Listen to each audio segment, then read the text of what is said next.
এখানে স্টাফ দিয়ে কাজ করা হয় না, সে নিজে নিজেই কাজ করে। এই ফর্ম দিয়ে ওয়াশ করলে বাইকের পালিশ যাবে না, আর এটা গ্লেজ বেশি দিবে। পেছনকার ডিস্ক যেটা পুরো এখন ঢেকে দেওয়া হয়েছে, বলি এটা ঢাকলে কেন? এটা ঢাকার কারণ হচ্ছে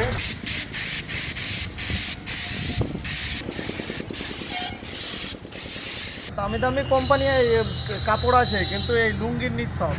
অনেকদিন পর আমার বাইকে আজকে ওয়াশ করার জন্য চলে এসেছি, যেটা হচ্ছে আমাদের ফ্রেন্ড শপ বাসির। আর আজকে আমার ফর্ম দিয়ে বাইকটা ওয়াশ করা হবে। তো এটা প্রথমে এটা কি মিক্স হচ্ছে বাসির? এটা এটা car wash, bike wash, form. ও, এটা হচ্ছে ফর্ম, যেটা বাইক ওয়াশ বা কার ওয়াশ দুটোই করা হয়। এটাতে কিছুটা পরিমাণ দিব, তারপরে জল দিব এতে। সবাই কিছুটা জল মিক্স করা হচ্ছে। আর আমার বাইকের প্রথম কন্ডিশনটা দেখায় যে এখন কেমন আছে। এখন হচ্ছে আমার বাইকটা এইরকম, আর এটা ওয়াশ করার পর কেমন লাগছে আমি আপনাদের দেখাবো। এখন পুরোপুরি ধুলো তো ঘিনিয়ে রয়েছে। তো প্রথমে ফর্ম মারার আগে আমার বাইকটাকে একটু ধোয়াতে হবে, মানে জল মারতে হবে। জল মারার কাজ প্রথমে, কারণ শুকনো বাইকে ফর্ম কাজ করবে না, তার জন্য ভিজানো হচ্ছে প্রথমে। আমাদের জল মারা এখন কমপ্লিট, আর জল মারার পর আমাদের এখন ফর্ম মারার কাজ করবে। আর বাসির এটা নিজ হাতে মারছে। ও, এখানে এখানে স্টাফ দিয়ে কাজ করা হয় না, সে নিজে নিজেই কাজ করে, নিজেই মেকানিক, নিজেই সব কিছু নিজেই ঠিক করে। আর যে ওয়াশ করছে সেটা যত্ন সহকারে নিজের হাতেই। এটাতে কি হয়, কালার ফেড হয় না, গ্লেজিংটা বেড়ে যায়। এই ফর্ম দিয়ে ওয়াশ করলে বাইকের পালিশ যাবে না, আর এটা গ্লেজ বেশি দিবে।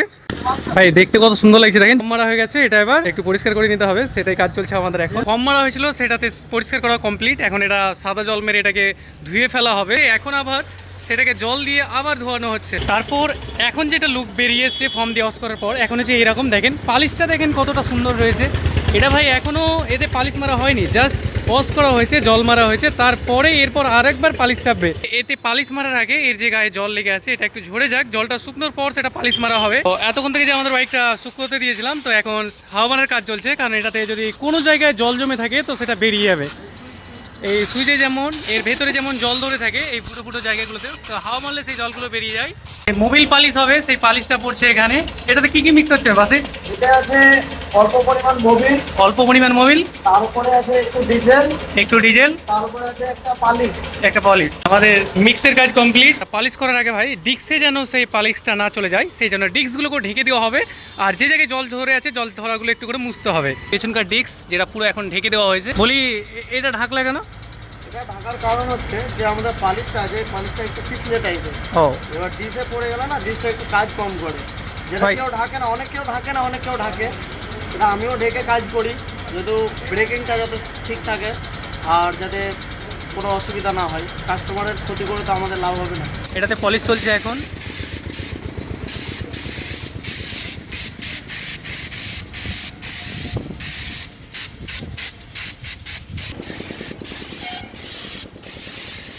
এই পালিশের একটা ভালো দিক রয়েছে, সেটা কি? আমাদের রাস্তায় যেহেতু কাদা বেশি, যার কারণে আমি যদি এই পালিশটা মেরে দিই, যে কাদাগুলো পড়বে সহজে জং লাগবে না। কাদা ধরবে ঠিকই, কিন্তু জং লাগবে না। ওই জন্য এই পালিশটা বেশি আমাদের এই এলাকায় চলে। দামি দামি কোম্পানি কাপড় আছে, কিন্তু এই লুঙ্গির নিচ সব পিওর সুতি, যেটা এই পিওর সুতি দিয়ে বাইক মোছাটা খুব সুন্দর হয়। দেখেন এটা হচ্ছে লাস্ট ফিনিশিং। ভাই পালিশটা দেখেন, মনে হচ্ছে না এরকম ছিল আগে, যে নতুনে থাকে সেই রকম পলিশের মতো লাগছে। আমাদের নিখুঁত করে ভেতর থেকে শুরু করে বাহির পর্যন্ত পুরোটাই পরিষ্কারভাবে মুছা হবে, যেন আপনার বাইকটা নতুনের মতো লাগে। সো এই ছিল আজকের ভিডিওটি যদি ভালো লেগে থাকে তো লাইক, কমেন্ট অ্যান্ড শেয়ার করে দেবেন। আর এইরকম কাজ করার জন্য নিখুঁতভাবে আপনি চলে আসবেন রাজগ্রাম কলিতরা মোড়, যেটা বাসিরের গ্যারেজ রয়েছে। Contact number 7797960724।